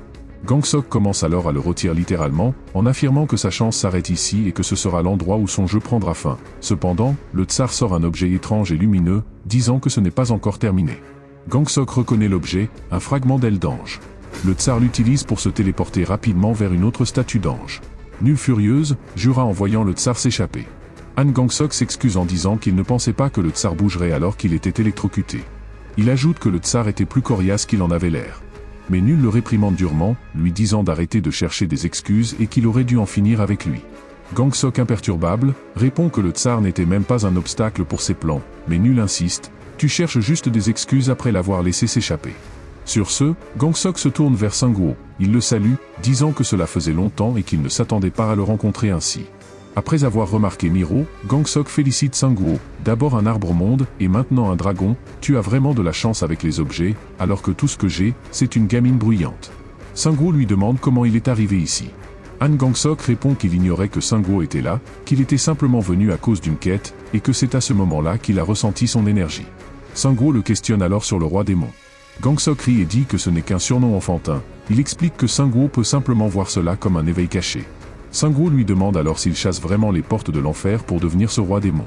Gangsok soupire et admet que c'est une très longue quête et qu'il commence à en avoir assez. Il plaisante en disant qu'il aimerait bien tout laisser tomber. Sangwoo réfléchit, peut-être que devenir roi démon n'est pas forcément une mauvaise chose. Après tout, même son rôle de nécromancien est souvent perçu comme maléfique, ce sont les intentions derrière les actions qui comptent réellement. Il demande alors à Gangsok ce qui rend ce rôle de roi démon si attrayant. Il s'interroge aussi sur la capacité de Gangsok à arrêter les monstres de la dimension infernale qui continuent d'envahir la Terre. Gangsok et Nul répondent que Sangwoo a probablement rencontré cette créature géante à un œil appelée le dévoreur de mondes. Ils expliquent que s'ils ne font rien, cette créature dévorera la Terre. Et même s'ils parviennent à l'arrêter, ils risquent d'être dominés par les anges ou les démons. Gangsok précise que leurs méthodes diffèrent, mais qu'ils restent des envahisseurs. Sangwoo approuve et dit qu'ils doivent développer une force autonome qui ne dépend de personne. Gangsok le félicite, dans ce domaine, tu fais déjà du bon travail. Il ajoute que ce monde appartiendra à celui qui restera debout en dernier, et que ce qu'il fait c'est de tracer sa propre voie. Sangwoo, touché par ces paroles, est heureux d'être reconnu comme un allié par Gangsok. Mais soudain, Nul informe Gangsok de l'ouverture d'une autre porte de l'enfer dans le sud-est, liée à sa quête. Gangsok prépare un cercle de téléportation et dit à Sangwoo qu'ils auront sûrement l'occasion de parler plus tard, à condition qu'ils survivent d'ici là. Avant de partir, il souhaite bonne chance à Sangwoo et lui demande de ne pas mourir avant leur prochaine rencontre. Alors que Gangsok quitte, Seong Minhwa informe Sangwoo qu'elle va chercher le procureur. Quelques heures ont passé et le chaos s'est calmé. La guilde de libération a pris les Russes restant comme prisonniers. Seong Minhwa informe Sangwoo que tous les chasseurs sibériens se sont rendus, même la malédiction qui avait gelé l'équipe des croisés a été levée. Sangwoo dit que c'est un soulagement. Seong Minhwa ajoute que le procureur a quelque chose à dire. Soudain, le procureur les rejoint dans la pièce, mais il n'a pas l'air bien et dit que même s'il vient de les sauver, il doit lui apporter de mauvaises nouvelles une fois de plus. Il a brisé une statue d'ange hier, et Sangwoo se demande pourquoi quelqu'un appartenant à la faction des anges briserait une statue d'ange. Il s'avère que le procureur a reçu une malédiction après avoir détruit la statue d'ange. Dans 11 heures, un ange descendra à la station de métro Yongdongdongpo et abattra le jugement absolu pour juger l'ensemble des âmes. Sangwoo dit que les anges sont des adversaires qu'il devra combattre, il esquisse un sourire en demandant au procureur si les anges ont des os. Sangwoo pense que les anges venant ici signifient qu'il doit être possible d'aller là où vit la race des anges et de les combattre là-bas. Ano et Miro sont presque gelés à mort, et Ano dit qu'il devrait d'abord faire quelque chose contre ce froid. Jisoo-yoon est d'accord avec lui, disant que la température baisse constamment. Seong Min interroge soigneusement les prisonniers russes, ils ont découvert que la chose qu'ils ont plantée sur la montagne Nansan s'appelle une graine gelée. C'est une arme stratégique qui gèle complètement toute la zone en faisant rapidement baisser la température environnante. Sangwoo leur demande si la température va revenir à la normale une fois que cela sera enlevé. Seong Minhwa dit que c'est exact, mais ils ne peuvent rien faire à ce sujet s'ils n'ont pas une immunité complète contre le froid. Sangwoo dit qu'ils n'ont pas une immunité complète contre le froid, mais qu'il y a une autre façon. Peut-être qu'ils peuvent endurer le froid grâce à l'aura des salamandres. Sangwoo leur dit de prendre l'hélicoptère et de le faire rapidement avant que les anges ne descendent. La tempête de neige devient intense près de la graine gelée. Après un certain temps, ils arrivent près de la tour, mais ils ne peuvent pas s'approcher davantage en hélicoptère. On informe Sangwoo qu'il doit descendre ici. L'équipe de surveillance au sol lui expliquera la situation. Sanguo saute alors avec droit, utilisant son aura abyssale pour amortir sa chute. L'équipe de surveillance informe Sanguo que d'après la température mesurée, la cible devrait être enfoncée juste sous la tour. La température à cette profondeur est estimée à moins 259 degrés Celsius, proche du zéro absolu, et les poumons d'une personne ordinaire gèleraient simplement en respirant cet air. Sanguo leur dit qu'ils ont fait assez et qu'ils devraient partir. Un joueur demande à l'autre s'il pense que le nécromancien peut y arriver, et l'autre joueur répond qu'il ferait mieux de le faire, sinon ils devront emballer leurs affaires et déguerpir. Sanguo invoque l'aura des salamandres ainsi que ses sbires trolls pour bloquer les vents froids. Il invoque même les spectres pour inspecter son chemin en avant. Il ne peut même pas voir ce qui est devant lui à cause de ce phénomène de blizzard. S'il n'avait pas emprunté la vision des spectres, il n'aurait même pas été capable de trouver son chemin. Après un certain temps, il parvient enfin au centre de ce chaos. Une notification apparaît, lui disant que la graine gelée est active. Elle apportera une ère glaciaire à la zone entière dans 22h44. S'ils veulent la désactiver, ils doivent d'abord la détacher de la tour, sinon une ère glaciaire s'abattra sur eux si elle n'est pas désactivée. Même avec l'aura des salamandres, s'approcher davantage est trop pour Sanguo, il ordonne à ses squelettes trolls et à ses fantômes de la tirer. En même temps, une aura est libérée de la graine gelée, les trolls sont arrêtés. Une notification informe Sanguo qu'une puissante énergie magique l'empêche d'approcher l'être spirituel. Sanguo pense que la graine gelée n'est pas un objet ordinaire, car elle a gelé les sbires trolls. Sanguo avance, libérant plus d'aura de feu pour résister au froid, ayant pour seul espoir de résister avec la pierre d'esprit de feu. Après un certain temps, il atteint la tour qui est complètement givrée. Le froid qui s'y dégage rend l'air de plus en plus irrespirable. À ce rythme, Sanguo avait l'impression qu'il pourrait laisser sa peau. Soudain, une notification apparaît mentionnant qu'à cause du froid extrême, toutes les stats de Sanguo baissent de 70%. Arrivé au niveau de la tour, Sanguo fait sortir la pierre d'esprit de feu pour mettre fin à cette ère glaciale. Il confronte la puissance de la pierre spirituelle de feu à celle de la graine de givre, mais le froid semblait prendre l'ascendant sur Sanguo. Néanmoins, Sanguo augmente la quantité de son mana, ce qui augmente drastiquement la chaleur de la pierre mettant fin au froid extrême dans la zone. Une notification apparaît informant Sanguo que sa résistance au froid a augmenté de 2%. Il a obtenu la graine de givre, un artefact spécial. Lorsqu'il est possédé depuis au moins 100 jours, l'attribut Yeti est attribué à son porteur. Sa résistance au froid augmente de 10% et la consommation de mana du royaume de givre, lorsqu'il est utilisé, baisse de 80%. De plus, si le porteur est en hauteur, il peut activer l'âge de glace dans une certaine zone. Ces caractéristiques vont être utiles à Sanguo. La situation est revenue à la normale à Yongdongdongpo. Le procureur explique à Sanguo que la statue d'ange qu'il possédait était différente des autres, elle avait 4 ailes et ne proposait que des quêtes au profit de la faction des anges. De plus, même en la brisant, ils étaient pris en otage. Une notification apparaît disant qu'ils ont commis un péché qui ne peut être pardonné. Un ange apôtre va descendre abattre son jugement. Tous les joueurs s'étant inscrits par le biais de cette statue d'ange seront jugés et lorsqu'ils rencontreront l'ange, toutes leurs statistiques diminueront de 90%. Cependant, le jour de la descente, si vous confessez votre péché en offrant 500 joueurs en sacrifice, vous aurez le pardon.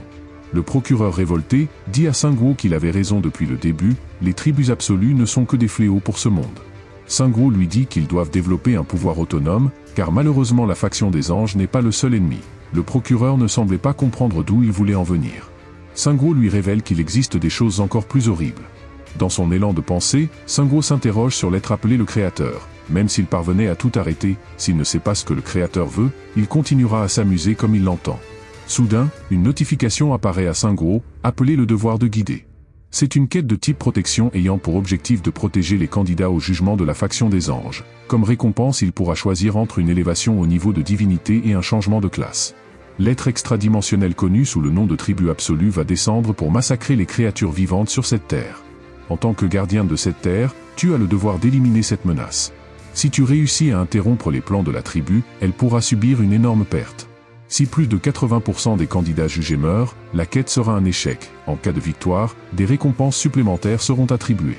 Sanguo comprend que cette quête est identique à celle reçue lorsque la dimension infernale et le chemin du démon se sont ouverts. Cela signifie que les tribus absolues ne sont pas différentes des monstres.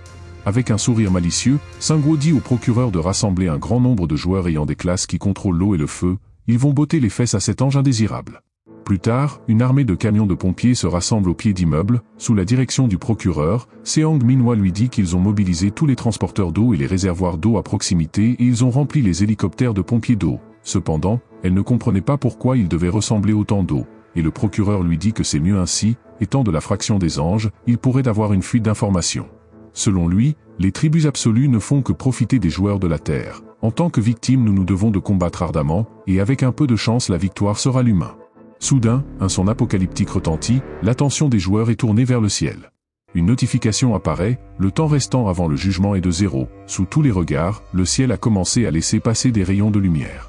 Un éclat lumineux digne de la fin du monde a ébloui l'ensemble de la terre, laissant apparaître des pieds divins. Une notification apparaît à tous, la descente de l'ange apôtre commence. Toutes les stats des joueurs diminuent de 90%. La vue de l'ange laissait tous les joueurs dans un état de stupéfaction, une créature humanoïde vêtue d'un tissu blanc laissant paraître des bras et des cheveux tentaculaires, il a 2 grandes ailes noires et une auréole au-dessus de la tête, son mono-regard fixe les joueurs comme des proies, ces derniers étaient en proie à la désillusion de l'image folklorique des anges véhiculés depuis l'enfance, c'est clairement un monstre. Sans plus de réflexion, les mages d'eau ont commencé à le vaporiser d'eau, suivis par les mages de feu. L'ange d'une voix imposante déclara « Vous, les pêcheurs, écoutez-moi. » Au même moment, le procureur qui avait toute confiance en Sanguo s'était éveillé. L'ange fait sortir son tentacule et déclare « Aujourd'hui humain, vous êtes au terme de votre vie. » En un mouvement, certains joueurs commencent à tomber au sol sous le regard stupéfait du procureur. Harry Potter aux cheveux violets ne comprenait pas ce qui se passait. Cependant, Hansock lui dit de ne pas arrêter d'attaquer. Tout le monde est en train de mourir, pourquoi on continue? Hansock lui explique que c'est leur seule option pour ne pas mourir comme des rats de laboratoire. Soudain, un bruit sourd se fait entendre en dessous de l'ange, les sbires de Sanguo ont formé une autre pile pour atteindre l'ange, Anno en forme d'Azura, Sanguo en forme d'Anubis et Jizuyun sont au-dessus de la pile. Ils ont lancé une attaque combinée sur l'ange, ce dernier en les repoussant d'un seul coup, déclare « Être maléfique, tu ne peux pas te mesurer à moi ». En chute libre, Sanguo lui répond qu'il n'est pas celui qui va traiter son cas, il lance la graine du givre sur l'ange. Celle-ci activée fait baisser fortement la température. Une masse importante a commencé à se former atteignant l'ange, les attaques des joueurs continuaient à s'intensifier. L'ange ne put que dire « Oh merde » avant d'être complètement enseveli dans la glace. Une notification apparaît, c'est le début de l'âge de glace dans Séoul. Si vous voulez désactiver, il faudrait détacher la graine de la tour. Seong Minhwa pensait que c'était fini, mais le procureur lui dit que ce n'est pas le cas. Il demande à tout le monde de ne pas arrêter de pulvériser de l'eau sinon l'ange pourra se libérer. Sanguo de son côté, pense que c'est jouable, car ils ont pu l'immobiliser. Sanguo arrive auprès du procureur pour lui demander de préparer les armes de siège. Un instant plus tard, des hélicoptères transportant des conteneurs se dirigeaient au-dessus de l'ange de givre. Une fois en position, Sanguo commence les hostilités avec une attaque de bombardement démoniaque. La combinaison du bombardement démoniaque et des armes de siège ont fait exploser la masse de glace en de petits morceaux. Sanguo a gagné 35 millions de pièces d'or pour avoir tué l'ange apôtre. Il a obtenu le titre de tueur d'ange augmentant sa résistance magique de 5%, son immunité contre l'évanouissement et son immunité au choc électrique de 10%. Sanguo est aussi monté au niveau 23, c'est la première fois depuis les pirates chinois et la grotte infernale. La plus grande chose qu'il a gagnée est le fait que même les tribus absolues ne sont pas différentes d'un monstre. Cela signifie qu'il est possible de tuer le mangeur de monde également. Une notification apparaît, vous avez terminé la quête exclusive, le devoir de guider, et éliminer l'ange apôtre. Sanguo a choisi la récompense de divinité permanente, augmentant son niveau divin au niveau 2. Il a obtenu une compétence passive et active appelée le pouvoir d'Anubis niveau 2 de type demi-dieu. Il peut maintenant utiliser les pouvoirs d'Anubis pendant 1h30 par jour et toutes ses stats ont augmenté de 15 points. Un objet doré descend du ciel, Sanguo a rempli les conditions pour obtenir une récompense supplémentaire après avoir éliminé l'ange apôtre. Il a obtenu un item spécial nommé l'emblème des apôtres. C'est un item de faction qui permet aux détenteurs de désigner des membres de la même faction comme candidats au jugement. Elle applique une baisse temporaire des stats de 90% et permet de repérer les candidats. Sa description dit que c'est un pouvoir que l'on peut acquérir grâce à un accomplissement particulier. Ce qui confère à Sanguo un rôle important dans le maintien de la réglementation et de la sécurité publique. Une autre notification apparaît, Sanguo a satisfait certaines conditions, il a obtenu le pouvoir de contrôler la mort, le pouvoir de contrôler les esprits et le pouvoir de porter un jugement, il ne lui manque plus qu'un seul élément à son puzzle. Sanguo ne s'attendait pas à des conditions aussi strictes, se pourrait-il que ce soit la naissance d'une nouvelle divinité? Grâce à ce coup décisif porté à la faction des anges, Sanguo est passé au niveau 23, une première depuis l'incident des pirates et de la caverne du diable. Mais le plus important, c'est qu'il a réalisé que même les tribus absolues ne sont pas différentes des monstres. Cela signifie qu'il est possible de tuer le dévoreur du monde. Sanguo a achevé la quête exclusive intitulée Devoir de protection 2, grâce à la condition additionnelle d'éliminer l'arbitre des anges. Comme récompense, il a choisi une augmentation permanente de sa divinité. Son niveau de divinité est passé de 1 à 2. Sa forme divine d'Anubis a progressé également au niveau 2. Désormais, il peut activer le pouvoir d'Anubis pendant 1h30 par jour, avec une augmentation de 15 points sur toutes ses statistiques pendant cette activation. Sanguo a obtenu aussi 30 minutes supplémentaires, et ses statistiques ont augmenté de 5 points, réduisant ainsi son anxiété liée à l'épuisement de sa forme divine. Soudain, un nouvel objet lumineux apparaît devant Sungwoo. Le système l'informe qu'une récompense supplémentaire a été accordée pour avoir satisfait la condition additionnelle de la quête exclusive. Il s'agit d'un objet de faction de rang spécial appelé l'emblème de l'arbitre. Celui qui possède cet emblème peut désigner des membres de la même faction comme candidats au jugement, suivre leur localisation et réduire temporairement leurs statistiques de 90%. La description indique que ce pouvoir s'acquiert grâce à un accomplissement spécial. Sungwoo recevra un rôle important dans le maintien de l'ordre et de la sécurité publique. Une autre notification apparaît, indiquant qu'une certaine condition a été remplie. Le Lich, maître de la mort, s'ajoute à la main des esprits qui contrôlent les fantômes et à l'emblème de l'arbitre, porteur du jugement. Un seul emblème supplémentaire est nécessaire pour accomplir cette quête. Sungwoo ne s'attendait pas à cela. Si une telle récompense exige de remplir des conditions aussi difficiles, il est possible qu'elle mène à une nouvelle divinité. Il réfléchit encore à la puissance qu'il pourrait obtenir avec cette divinité, et il est convaincu qu'en développant sa faction, il aura une autre opportunité d'acquérir l'emblème de l'arbitre. La Guilde de Libération est en effervescence, ayant retrouvé ses capacités après avoir rompu son lien avec la faction des anges. Leur euphorie est interrompue lorsque Seong Minhwa leur rappelle qu'ils doivent reprendre le travail, maintenant qu'ils ont récupéré leur pouvoir. Sungwoo tente de relever l'apôtre en tant que serviteur, mais échoue. Le système lui notifie qu'un être d'une dimension extérieure ne peut être ressuscité. La même chose s'était déjà produite lorsque Sungwoo avait essayé de relever les monstres de la porte des enfers comme ses sbires, mais il semble que des règles différentes s'appliquent aux êtres d'une dimension extérieure. Cependant, ce n'est pas comme si Sungwoo n'avait rien obtenu de cette bataille. Il a acquis un objet appelé os de la tribu absolue. Ces os possèdent une force extraordinaire, ils sont plus durs que la plupart des métaux et réagissent à la magie mieux que la plupart des supports. Il a également obtenu une arme héroïque, la lance articulée de l'ange. Elle ignore 10% de la défense de sa cible. Sa description indique qu'il s'agit d'un objet fabriqué à partir des os d'un ange de la tribu absolue. Enfin, il a reçu une armure complète de rang héroïque, appelée Côte d'Ange. Cette armure augmente la puissance défensive de celui qui la porte de 30% et forme un bouclier équivalent à 20% de cette puissance défensive. Sa description précise qu'elle a été créée à partir des os d'un ange de la tribu absolue. Sungwoo équipe ses sbires de cette armure complète et de la lance, augmentant considérablement leur capacité défensive. Il propose à ses amis de leur fabriquer une armure similaire, mais ils refusent, affirmant qu'ils possèdent déjà de meilleures armes et armures pour le moment. Cette bataille s'est déroulée sans encombre, en grande partie parce que Miro était endormi pendant tout ce temps. Pendant ce moment de répit, le procureur s'approche de Sungwoo et admet qu'il a eu tort de choisir la faction des anges. Il explique qu'il n'aurait jamais connu cette vérité avant la fin du jeu. Il demande à Sungwoo s'ils pourront terminer ce jeu, et Sungwoo répond affirmativement, « Il n'y a pas de jeu sans fin. Ceux qui l'ont créé ont dû le concevoir pour qu'il soit possible de le finir. » Le procureur demande ensuite s'il n'est pas déjà trop tard et s'il pourra atteindre cette fin avec Sungwoo. Ce dernier lui serre la main en guise de réponse. Au même moment, la cavalière Griffon arrive sur le lieu de la bataille. Jisuyun et Ano se demandent si quelque chose de grave l'a poussé à venir en personne. Elle informe alors Sungwoo que des joueurs américains sont arrivés en Corée. Sungwoo frustré, lui demande s'ils ont attaqué la ville, mais la cavalière Griffon répond que ce n'est pas le cas, ils ont demandé une rencontre avec le nécromancien. Sungwoo irrité, demande pourquoi elle s'est précipitée pour lui transmettre ce message si tout est aussi simple. Elle ajoute que les Américains ont été attaqués et tous tués. Une bataille a éclaté après que leur vaisseau a soudainement explosé et la garde côtière a vu les assassins s'enfuir.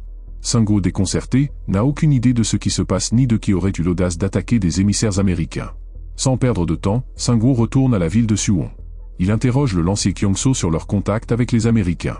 Ce dernier lui explique que leur rencontre n'était pas encore officielle et que l'attaque récente a transformé cette situation en un problème diplomatique sensible.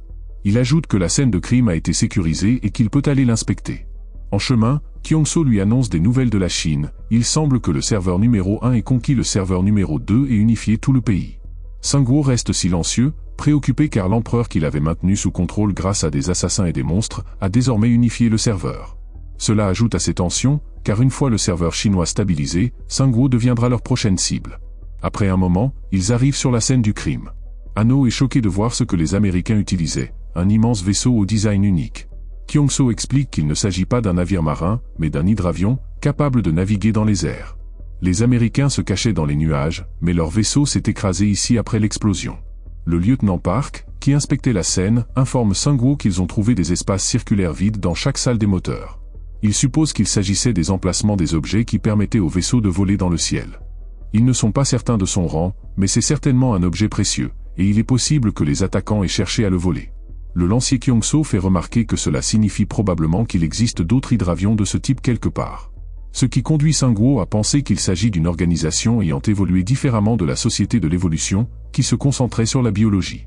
Cela ressemble davantage à une démonstration de la part des Américains. Malgré l'effondrement, ils restent à la pointe en matière de technologie. En inspectant le vaisseau, Sanguo découvre qu'il s'appelle dirigeable nain de 3e classe. Son rang est inconnu, mais c'est un objet fabriqué par des joueurs. Il permet des vols à haute altitude et un déploiement de boucliers à grande échelle. Sa description indique qu'il s'agit d'un avion de transport construit avec une technologie naine. Il mesure 85 mètres de long, peut transporter une charge maximale de 40 tonnes et accueillir jusqu'à 55 personnes. Sa vitesse maximale est de 35 nœuds. Le responsable désigné est Jonathan Cage, chef de l'équipe des affaires étrangères. Le reste des détails est confidentiel. L'objet est une possession précieuse du WPU, et tout accès non autorisé peut entraîner une mort inattendue. Son état actuel indique qu'il est complètement détruit et qu'aucune source d'énergie n'est installée. Ji-Yoon note qu'il y a beaucoup d'informations écrites à son sujet, tandis que Hanno plaisante qu'en mettant la main dessus, il se ferait probablement enlever par des types en costume noir. Sanguo réfléchit, il est difficile de dire si les choses sont stables maintenant, mais cette organisation reste très pointilleuse sur ses possessions. D'après ses expériences passées, il doute qu'il se comporte en véritable gentleman. Le lieutenant qui m'informe Sanguo qu'un total de 42 corps ont été retrouvés à bord du vaisseau. Malgré toutes leurs recherches, aucune trace d'infiltration n'a été découverte, ce qui laisse supposer qu'une révolte aurait pu éclater de l'intérieur. Les dégâts infligés aux corps sont trop graves pour permettre leur résurrection en tant que morts-vivants, et toute possibilité d'obtenir des informations via des fragments de mémoire est perdue. Le lancier Kyong-so fait remarquer que ces Américains venaient de très loin et qu'ils n'auraient probablement pas d'ennemis sur le serveur coréen. Cependant, les attaquants ont rendu leur identification impossible. Il suspecte qu'il pourrait s'agir d'une guerre civile entre joueurs américains. Il ajoute que cette discorde interne semble avoir été délibérément orchestrée pour masquer les responsabilités dans cette attaque. Soudain, Ji-Yoon ressent quelque chose et crie à Sanguo d'évacuer les gens. Sanguo s'exécute sur le champ en ordonnant immédiatement à tout le monde de quitter l'hydravion. Ji-Yoon les informe qu'elle perçoit de petits mouvements fréquents provenant d'un endroit dans la cabine. En inspectant de plus près, il découvre des insectes enfermés dans des boîtes piégées. Ces boîtes, dont le rang est inconnu, sont appelées boîtes tueuses de joueurs. Elles contiennent des insectes venimeux mortels. Si un joueur s'approche à moins de 5 mètres, les boîtes s'ouvrent et libèrent 3000 insectes empoisonnés. Peu importe la puissance défensive du joueur, celui-ci mourra après 10 piqûres. Sanguo, exaspéré, déclare que c'est le pire cadeau qu'il ait jamais reçu et ordonne à ses sbires de les retirer. Ji-Yoon, furieuse, remarque que si elle avait détecté cela trop tard, de nombreuses personnes ici auraient perdu la vie. Sanguo demande alors au lancier Kyong-so de chercher un loup-garou blanc à travers la compagnie des chasseurs. Le loup-garou blanc était l'un des dirigeants de la Société de l'évolution. Grâce à sa psychométrie, il peut lire les souvenirs des objets. Il devrait donc pouvoir obtenir certaines informations, étant donné que ce cadeau n'a pas encore été ouvert. Ensuite, ils devront le rendre tel quel à son propriétaire. Dans une installation secrète située dans un lieu inconnu, quelqu'un ouvre soudain les yeux, tandis que son geôlier l'interpelle. « Johnny, reprends-toi mon gars ». Alors que Johnny se réveille, attaché par des cordes, il demande à Parker où il se trouve. Parker, l'un de ses subordonnés, lui répond qu'il n'aurait jamais imaginé que le héros de Central Park puisse sembler aussi misérable. Johnny demande à Parker s'il l'a trahi. Parker lui rétorque que ce serait possible uniquement s'ils avaient été du même côté à un moment donné, mais qu'ils n'ont jamais partagé de véritables liens.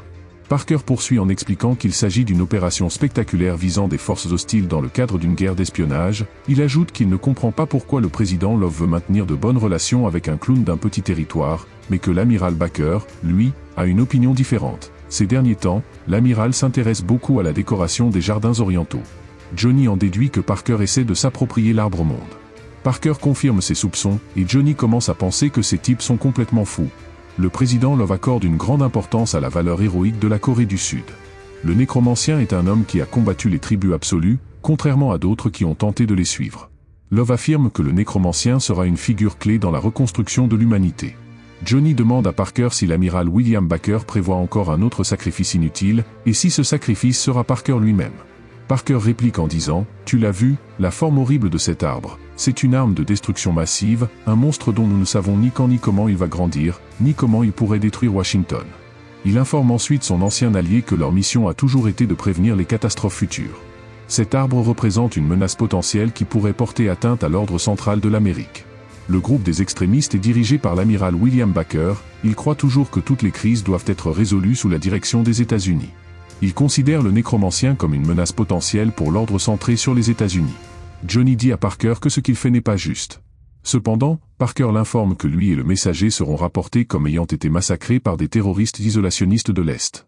Ainsi, l'amiral Baker obtiendra le soutien de l'Assemblée provisoire, et enfin ils enverront une flotte de nains ici. Néanmoins Parker se demande si cet arbre monstrueux peut résister à un bombardement de cette envergure. Johnny supplie Parker de reconsidérer son choix, affirmant que ce n'est pas la voie vers la paix. Soudain, les spectres de Sanguo infiltrent la pièce, laissant Parker et Johnny perplexes quant à leur origine.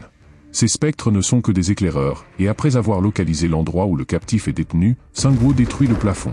Un énorme morceau du plafond menace de s'effondrer sur la foule américaine en dessous, mais avant que cela ne se produise, Parker déploie un bouclier énergétique et ordonne à ses subordonnés de localiser la cible.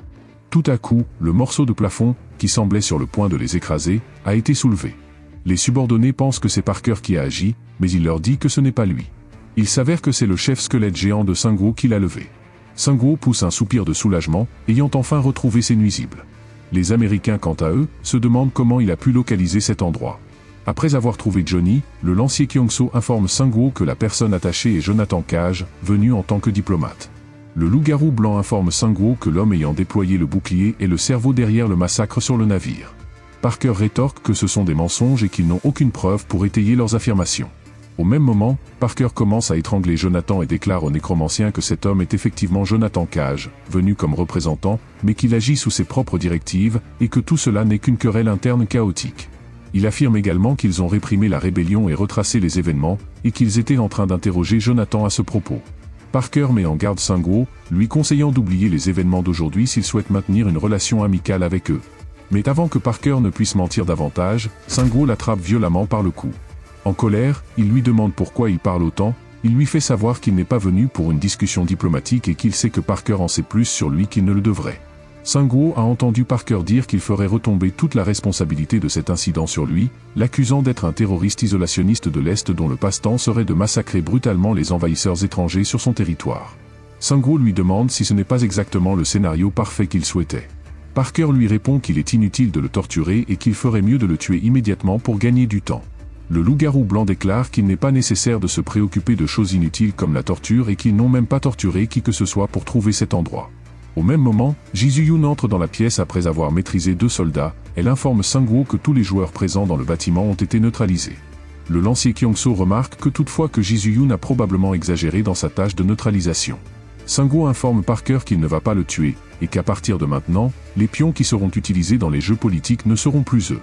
Après quelques heures, tous les prisonniers sont amenés à l'extérieur, et les joueurs de Suwon procèdent à une inspection minutieuse de la base américaine. Le sergent Kim informe Sanguo qu'ils ont trouvé des objets incroyables, des cœurs de moteur d'avion type 3, appelés « pierres de vol », leur rang est non classifié, et ce sont tous des objets fabriqués par des joueurs. Lorsque ces pierres sont infusées de mana, elles peuvent réduire le poids de certaines pièces jusqu'à 98% et les élever après une seconde infusion.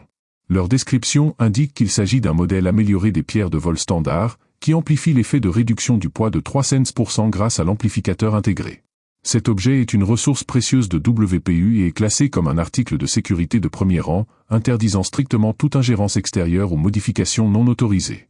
Sanguo annonce à ses hommes qu'ils garderont ces pierres de vol. Concernant le diplomate gravement blessé, ils doivent. C'est à ce moment que Sanguo se souvient soudain que Hanno était prêtre, et ce dernier s'en rappelle également. Sanguo demande alors à Jonathan la véritable raison de son déplacement depuis les États-Unis.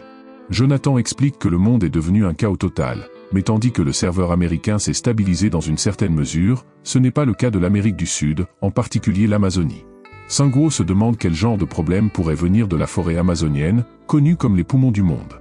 Jonathan lui explique que l'Amazonie est si vaste et accidentée que même le serveur brésilien n'a pas pu la gérer. Sanguo en conclut qu'ils ont dû négliger les monstres, dont le nombre a maintenant explosé, menant probablement à l'apparition d'un roi monstre. Jonathan précise que ces monstres menacent l'Amérique du Nord et que leur objectif est de former une alliance mondiale pour y répondre. Sanguo remarque toutefois que tout le monde ne semble pas soutenir ce plan. Jonathan explique qu'une fois une certaine stabilité atteinte aux États-Unis, des luttes de pouvoir et des intrigues ont commencé. Le président Love est différent, mais l'absence de force écrasante pour soutenir son leadership fort reste un problème majeur. Jonathan ajoute que la nouvelle du crash des messagers a probablement été fabriquée et envoyée à Washington. Le président Love et ses alliés tiendront bon, mais cette nouvelle influencera fortement la décision du Congrès. Hanno demande s'ils ne peuvent pas contacter le serveur communautaire américain, mais Jonathan répond que tous leurs téléphones ont été détruits. Si leurs ennemis orchestrent ce genre de complot, ils ont probablement détruit leurs propres appareils également. Sanguo demande à Jonathan s'il peut atteindre les États-Unis s'ils lui fournissent un avion. Jonathan répond qu'un avion normal ne pourrait pas traverser le Pacifique à cause des étranges tempêtes magiques et des monstres qui les empêcheraient de passer. Leur dirigeable est détruit, et ils ne peuvent pas le réparer sans un ingénieur nain de WPU. Le lancier Kyongso informe qu'ils sont déjà en train de réparer le dirigeable. En quelques heures, l'appareil est complètement réparé. Kyongso informe que le décollage a réussi et que toutes les inspections sont terminées. Jonathan est stupéfait. Il s'agit d'un aéronef de pointe, qui consomme tant de mana d'ingénieur magique, et il a été réparé en une journée seulement. Jonathan demande aux joueurs ayant réparé l'aéronef ce qu'ils faisaient avant la chute. Étaient-ce des ingénieurs ou des étudiants en ingénierie? Le sergent qui m'informe qu'ils ont même essayé de démonter et de rétroconcevoir les armes chargées sur le vaisseau. L'arme appelée Tempête surnaturelle est une récompense légendaire de quête spéciale. Lorsqu'elle est équipée d'une pierre d'esprit, elle peut tirer un rayon spirituel toutes les 2 minutes. Sa description indique qu'il s'agit d'un dispositif mécanique fabriqué à partir d'acier spirituel, qui convertit l'énergie de différentes pierres spirituelles pour tirer des projectiles de mana. L'équipé de pierres spirituelles de grade supérieur entraîne des projectiles plus puissants. Justement, Sangwoo possède une pierre d'esprit de feu de grade supérieur qui peut être utilisée pour alimenter le canon, ce qui suscite la convoitise des constructeurs, impatients de tester le canon avec cette pierre. Finalement, Sangwoo accepte, et ils utilisent la pierre pour tirer un rayon. Le lancier Kyongso remarque que l'aéronef est protégé par une barrière, mais que ce tir pourrait même la percer d'un seul coup. Après avoir vu cela, Jonathan crie au nécromancien de lui rendre l'aéronef afin qu'il puisse se rendre sur le serveur américain pour empêcher l'amiral Baker de prendre le contrôle de l'assemblée au plus vite. Sangwoo n'est pas sûr de savoir à qui il devrait rendre cet aéronef. Il demande à Jonathan si WPU est leur ennemi, ce à quoi Jonathan répond que non. Sangwoo continue en demandant si ceux qu'ils ont affrontés hier étaient des traîtres à WPU et des envahisseurs de ces terres. Selon lui, l'aéronef n'est donc que le butin acquis après avoir vaincu ses envahisseurs. Une bonne partie des pièces utilisées pour les réparations proviennent d'eux-mêmes, bien que Kyongso estime que seulement 2% de leurs propres objets ont été utilisés. Sangwoo explique à Jonathan qu'essayer de revendiquer la propriété en invoquant la morale ou la loi dans un monde comme celui-ci est archaïque et borné. Jonathan admet que Sangwoo a raison, mais ajoute que le président Love espère un jour voir ces principes redevenir possibles. Jonathan réfléchit, pensant que ce monde est sauvage et que le nécromancien est désormais encore plus essentiel pour reconstruire la civilisation grâce à ses méthodes brutales. Le lendemain, Sangwoo et ses hommes expérimentent du messager. Anno se précipite vers Sangwoo, mais avant de pouvoir transmettre son message, il est stoppé par des squelettes de poulets. Il les écrase facilement grâce à ses capacités de prêtre, et d'un air arrogant, il informe Miro qu'il est 1000 fois plus fort que lui et qu'il devra essayer beaucoup plus fort s'il veut espérer le vaincre dans cette vie. Anno avertit Sangwoo qu'une flotte de dirigeables est apparue au sud. Ce dernier est choqué d'apprendre qu'ils sont arrivés si vite, il pense que ce timing n'a aucun sens, car ils sont venus juste après avoir reçu un rapport sur la situation. Jonathan informe Sangwoo que l'amiral Baker a probablement pris le contrôle du Parlement temporaire et obtenu l'autorité de guerre. Tout devait être planifié à l'avance, depuis le crash du messager. Sangwoo rétorque qu'il n'est toujours pas possible d'arriver aussi rapidement à moins d'utiliser un objet comme le grand portail hyperactif que possédait le Japon. Jonathan confirme qu'il s'agit sûrement du sceau de serveur, un objet top secret du WPU. Cet objet ultra performant permet d'ouvrir un portail instantanément vers une destination dont les coordonnées sont connues. Sangwoo conclut que peu importe ce qu'ils font maintenant, ils seront traités comme des ennemis à partir de ce moment. Jonathan supplie Sangwoo de gagner cette guerre, admettant qu'elle a éclaté à cause de sa négligence et que l'amiral Baker, qui dirige probablement ce conflit, est également l'un des parasites. Quelques heures plus tard, les Américains commencent à bombarder la ville de Changwon sans aucun avertissement préalable, ce qui a entièrement anéanti une faction mineure en quelques secondes. De leur côté, les Américains diffusent sans honte tout l'événement en direct. Le lancier Kyongso informe Sangwoo que cette vidéo a été relayée il y a 3 heures et qu'au moins 7 dirigeables y sont visibles. Sangwoo déclare que l'objectif de l'amiral Baker semble être de prendre le contrôle du serveur coréen, plutôt que de simplement éliminer la faction de l'Arbre-Monde, puisqu'ils ont ciblé le Sud. Cette déclaration a mis le père de Hanno en colère contre ces Américains pour ne pas les avoir attaqués en premier. Le lieutenant Kim remarque toutefois que c'est malheureux pour les victimes, mais cela leur a donné suffisamment de temps pour se préparer. Jonathan Cage informe Sangwoo que la flotte visible dans la vidéo n'est qu'un avant-poste. Peu importe à quel point le saut de serveur est avancé, il ne leur permettra pas de déplacer toute la flotte. Leur objectif doit être d'incapaciter le Sud et d'installer l'hyperportail.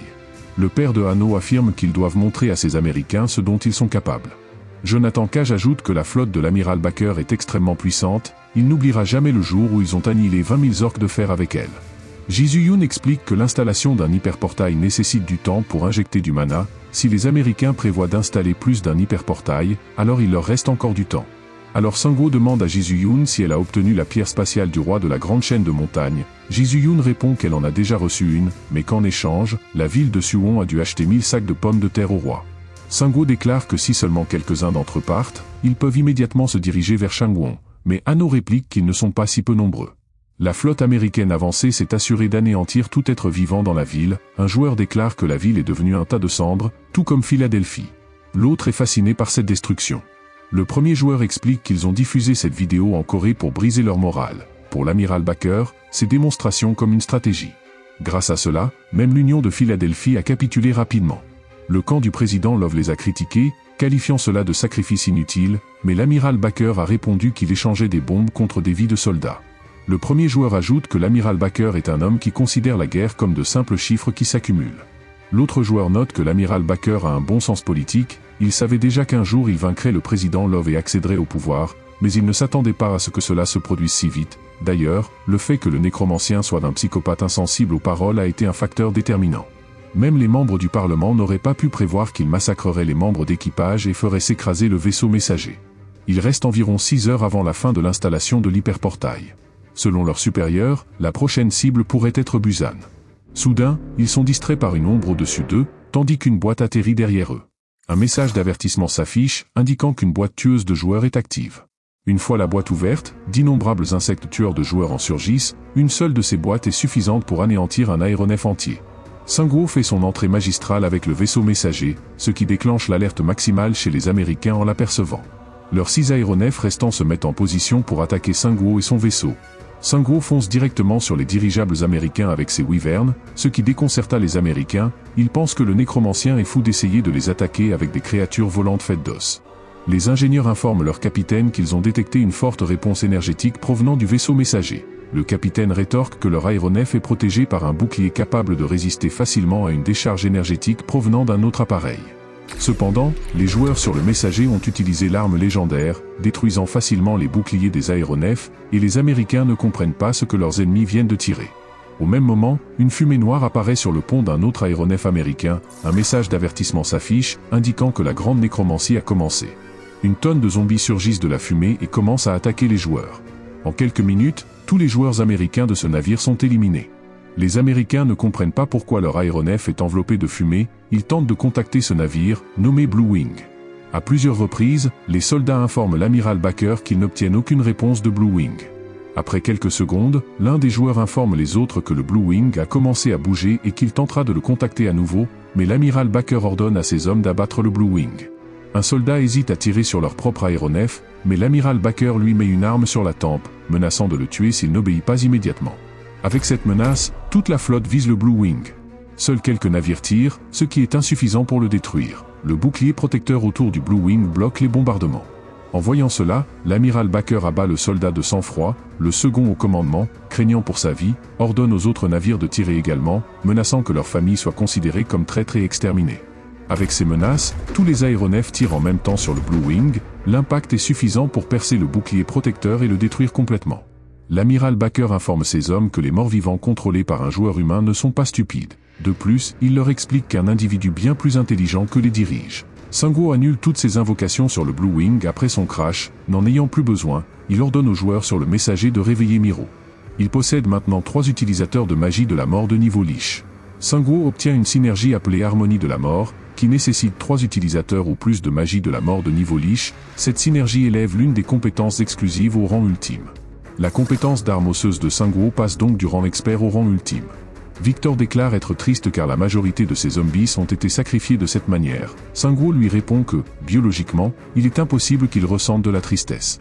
Victor rétorque que si on réfléchit en termes biologiques, tout ce qui se passe autour d'eux est impossible. Sanguo ignore ces bavardages non constructifs et informe tout le monde qu'il est temps de passer en phase offensive. À ce moment, les canons des aéronefs américains se préparent à tirer sur les ennemis qui approchent. Cependant, les aéronefs mettent plus de temps à se retourner, et Sanguo peut les dépasser grâce à la vitesse de son Wyvern. Mais avant qu'il ne puisse mettre son plan en action, les Wyverns sont touchés par les canons des 5 aéronefs. Soudain, Sanguo réalise quelque chose. Lui et son groupe ont été piégés dans la zone de bombardement avant même de s'en rendre compte. En une seconde, les Américains ont détruit les embusqués.